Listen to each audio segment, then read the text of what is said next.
CIET NCERT द्वारा प्रस्तुत है कला पर आधारित कक्षा 6 की हिंदी की ध्वनि पाठ्य पुस्तक कृति। पृष्ठ 70।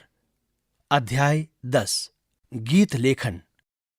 गीत लेखन सुझाव।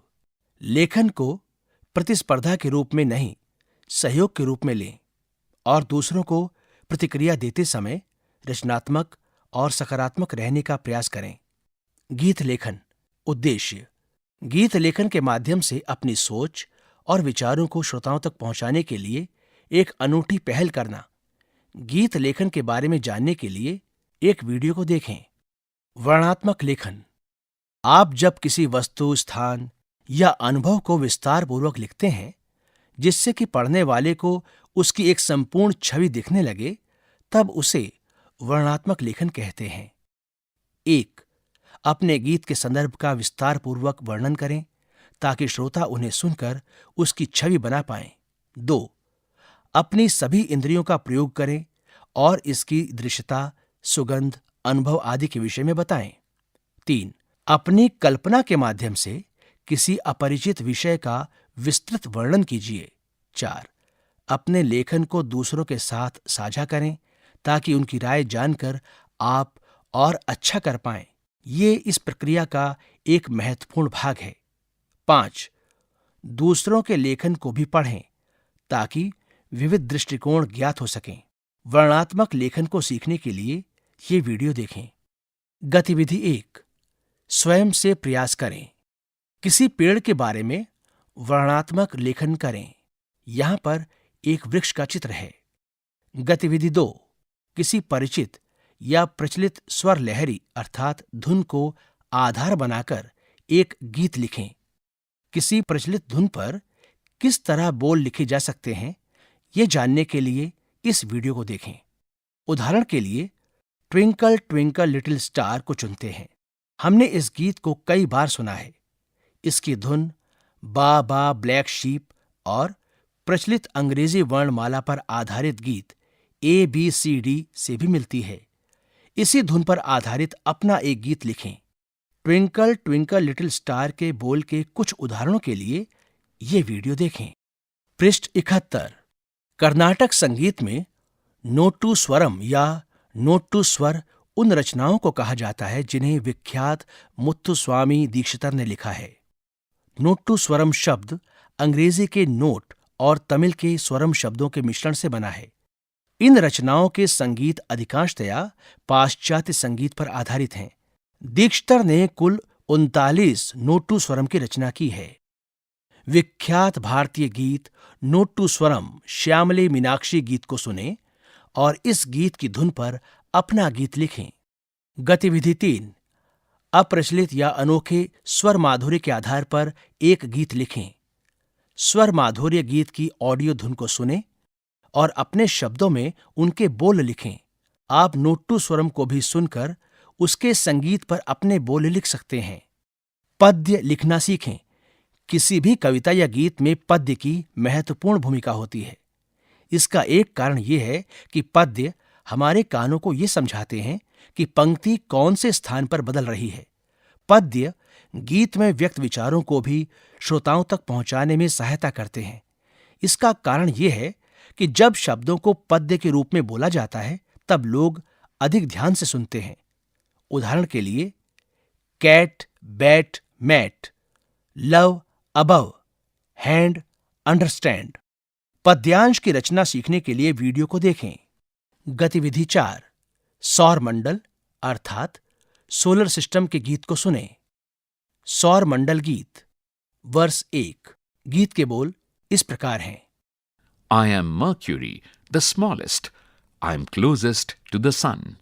I take 88 days to complete my yearly run. I am Venus, the hottest. I am very, very bright. I look like a star when you look at me in the night. I am Earth, your home, the only place with life. I have water, air, and food to keep you all alive. Chorus. The planets revolve around the sun. Don't forget the solar system once this song is done. पृष्ठ 72। Verse 2. I am Mars. I am red. I am smaller than the earth. My moons are like potatoes. They are Deimos and Phobos. I am Jupiter, the largest. I have a reddish spot. 63 moons surround me, which really is a lot. I am Saturn. I am sparkly. My rings are made of ice. I can float on water as I am very, very light. Chorus. The planets revolve around the sun. Don't forget the solar system once this song is done. Verse 3. Uranus, the coldest. I am tipped onto my side. 13 rings surround me, but they are very hard to find. I am Neptune. I'm blue. I'm farthest from the sun. When you stand on me, it feels like a cloud. That is fun. Bridge. We know our rocky planets. They are the first 4. After that, gas giants and then many more. Pluto is a dwarf. He wants to join them all. But the problem is that he is so small. Chorus. The planets revolve around the sun. Don't forget the solar system once the song is done. पृष्ठ की बाईं तरफ एक महत्वपूर्ण जानकारी दी गई है। आइए जानें। भारतीय संगीत में कई शैलियां हैं, जिनमें शास्त्रीय संगीत जैसे हिंदुस्तानी और कर्नाटक संगीत के साथ साथ लोक, अर्धशास्त्रीय, भक्ति, देशभक्ति और फिल्म संगीत जैसी शैलियां सम्मिलित हैं। विभिन्न शैलियों के गीत सीखना न केवल आनंददायी है, बल्कि आपको स्थानीय संस्कृति और परंपरा को समझने में भी सहायता प्रदान करता है। कुछ शैलियां चुनें, प्रत्येक शैली से एक गीत सीखें और इसे एक कक्षा की तरह अपने मित्रों और परिवार के समक्ष प्रस्तुत कीजिए। इस पृष्ठ की बाईं तरफ नीचे एक चित्र दिया गया है, जिसमें एक छात्र अध्यापिका की उपस्थिति में गीत गा रहा है। पृष्ठ 73।